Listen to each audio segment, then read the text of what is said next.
Nesse editorial, a gente vai falar sobre a CPMI do dia 8 de janeiro.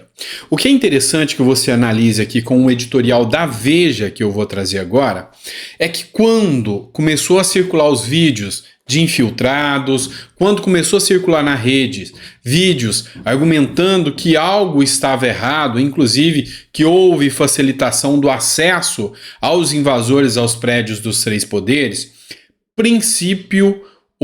a imprensa, a princípio, entendeu que isso era um delírio bolsonarista, ou seja, é mera conjectura dos apoiadores de Bolsonaro. Isso não existe, não é real. E agora você vai perceber que, de acordo com algumas matérias que a gente exposou para vocês, do Antagonista, do Metrópolis, Poder 360, Folha de São Paulo e agora a revista Veja, o discurso começou a mudar. Percebe-se que tem algo a ser escondido pelo governo Lula. E a gente está falando aqui do Saulo Moura da Cunha. Tá? O título da matéria da Veja é: Testemunha-chave do 8 de janeiro não será chamada na CPMI. Saulo Moura da Cunha dirigia a Agência Brasileira de Inteligência durante os ataques à sede dos três poderes. E a grande questão é essa: o sistema de inteligência do governo não foi convocado? Ou seja, quem estava à frente da ABIN, cujo documento foi entregue ou publicado por Marcos Duval, dizendo que Gonçalves Dias, Dino, dentre outros, sabiam do que aconteceria. E a grande questão é que Marcos Duval é alvo de ação da PF, mas Saulo não foi convocado.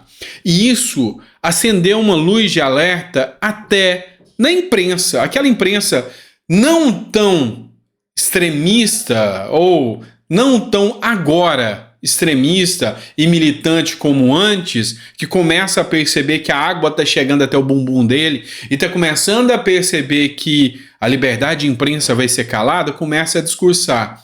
Será que realmente é delírio? Ou será que realmente o governo está tentando esconder alguma coisa?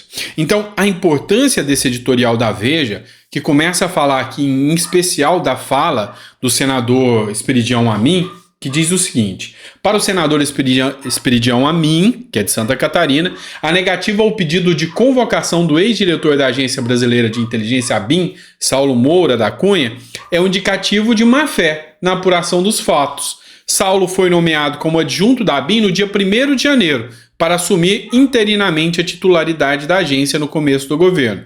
Ele acompanhou todos os episódios, teve acesso a todas as informações da inteligência e seria primordial ser escutado na comissão. Afinal, a meu pedido, a ABIN enviou um relatório ao Congresso, com pelo menos 2 versões, disse o parlamentar, que é membro da comissão mista. Ou seja, teve 2 versões encaminhadas pela ABIN. Ou seja, um desses 2 documentos mente em alguma das versões. Tá? Se você olhar a lógica que a gente estuda na filosofia, você vai ver que uma coisa não pode ser uma coisa e outra coisa ao mesmo tempo. Então, como pode existir uma versão e a outra versão também ser verdadeira? Não tem a mínima possibilidade. Então, um dos documentos mentiu, a pedido do GSI, ou seja, do Gonçalves Dias, e porque esses não são sequer convocados ou intimados pela Suprema Corte Brasileira. Outra matéria que eu quero trazer para vocês agora é da Folha de São Paulo. E aqui vocês vão perceber, e a gente vai falar de um ponto aqui um tanto quanto interessante da discussão.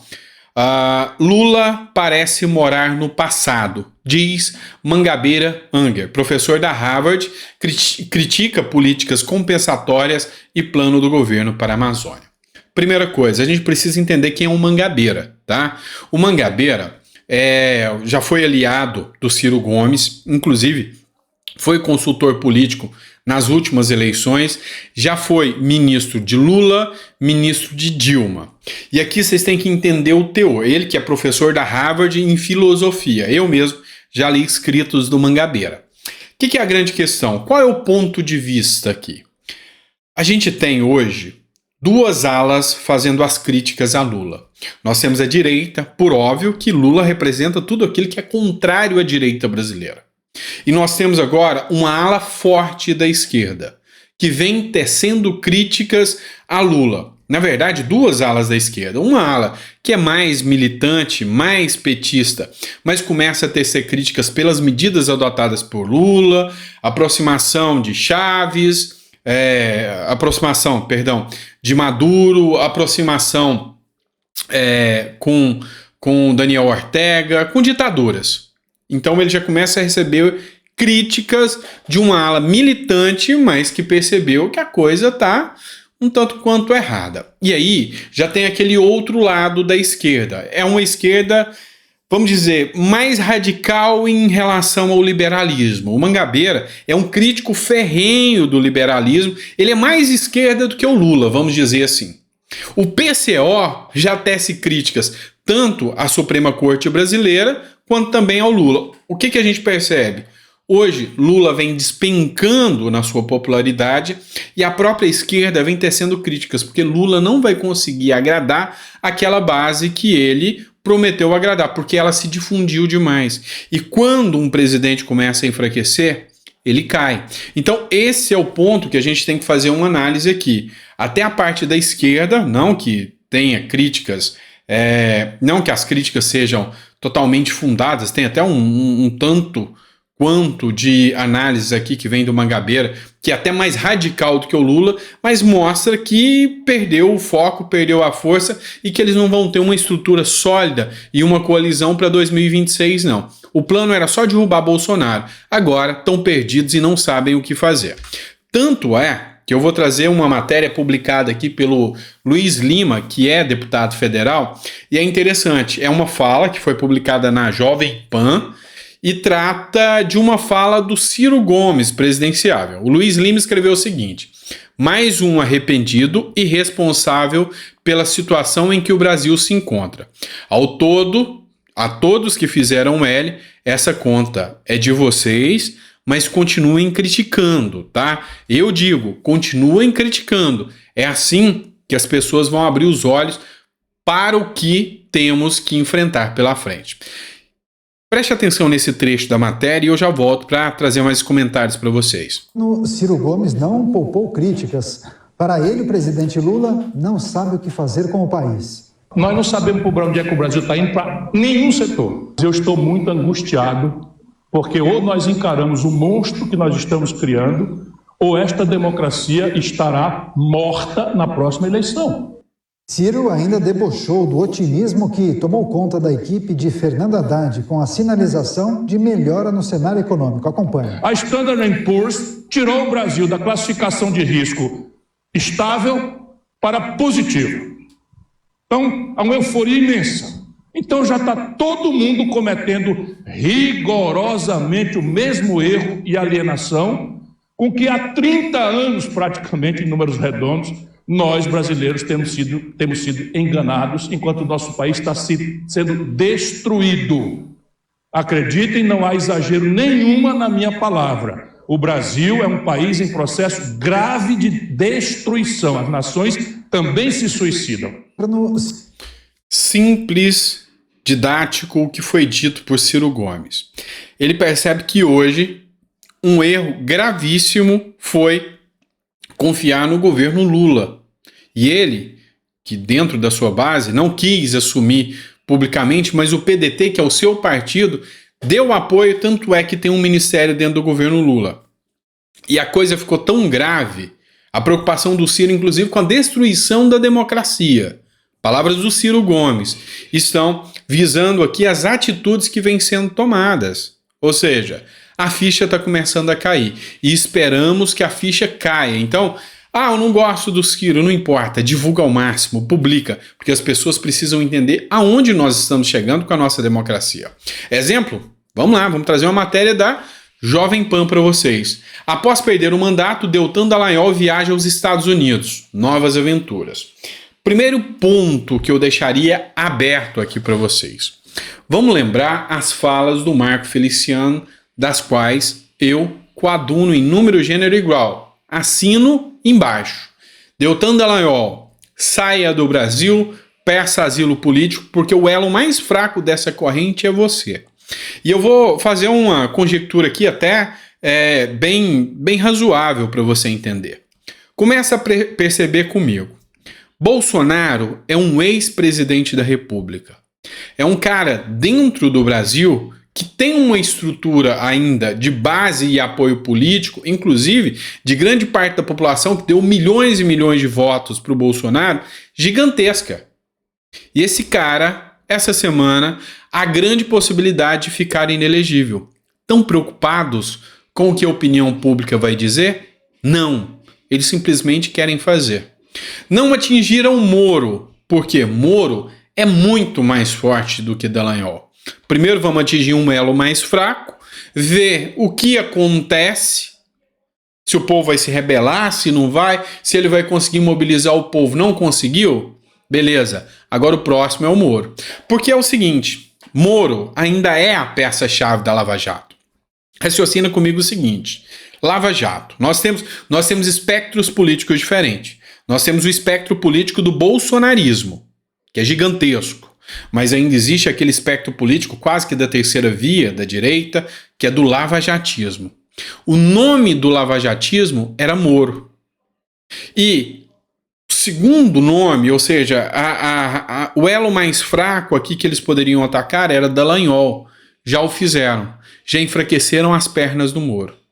Da mesma forma, no bolsonarismo, já começaram a atingir deputados, senadores bolsonaristas. E agora vão rumo a Bolsonaro. Já atingiram.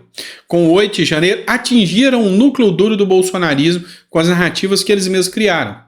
E aí, o que a gente vê? Conseguiram enfraquecer os dois. E o resultado agora é simples.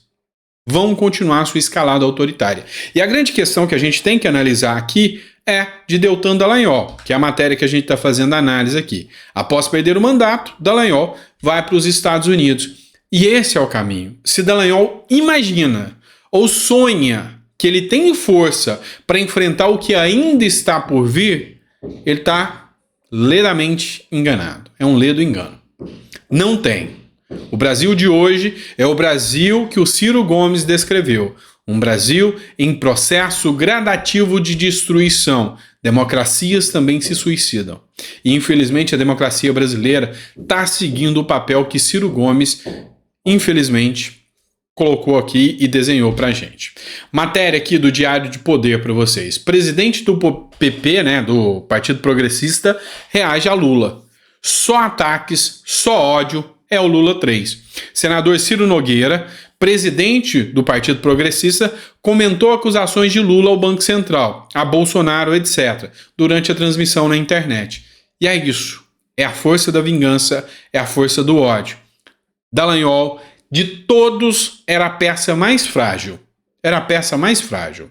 Moro ainda tinha um simbolismo maior e uma ligação maior com o bolsonarismo acerca da representatividade de Moro para o Brasil. Ele foi o estopim da Lava Jato. Dallagnol foi um figurante, digamos assim, se comparado a Moro. Então essa peça já caiu. Essa peça já se enfraqueceu. Agora, com o pilar já enfraquecido, Moro é o próximo. Bolsonaro também. Então, é o ódio que Ciro Nogueira traz aqui. E aí, para fechar isso aqui com chave de ouro, uma matéria que foi publicada no UOL.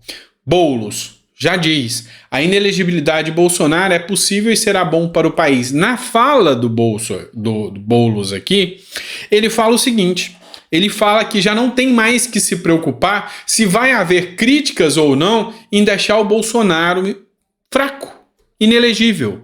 Na visão de Boulos aqui, é hora deles fazerem isso porque eles precisam acabar com o bolsonarismo. São as palavras dele. É acabar com o bolsonarismo, tirar qualquer força, tirar qualquer poder público que o bolsonarismo tenha. Ou seja, vindo a inelegibilidade de Bolsonaro, o próximo passo são todos os deputados que foram eleitos juntamente com o bolsonarismo. Enfim, então a escalada que nós enfrentamos hoje é nesse sentido. Eles já não se preocupam sequer em disfarçar o que vai acontecer com o nosso Brasil. Tá aí, é só você assistir no UOL a fala do Guilherme Boulos, tá certo? É isso, pessoal. Espero que você tenha entendido o meu recado aqui.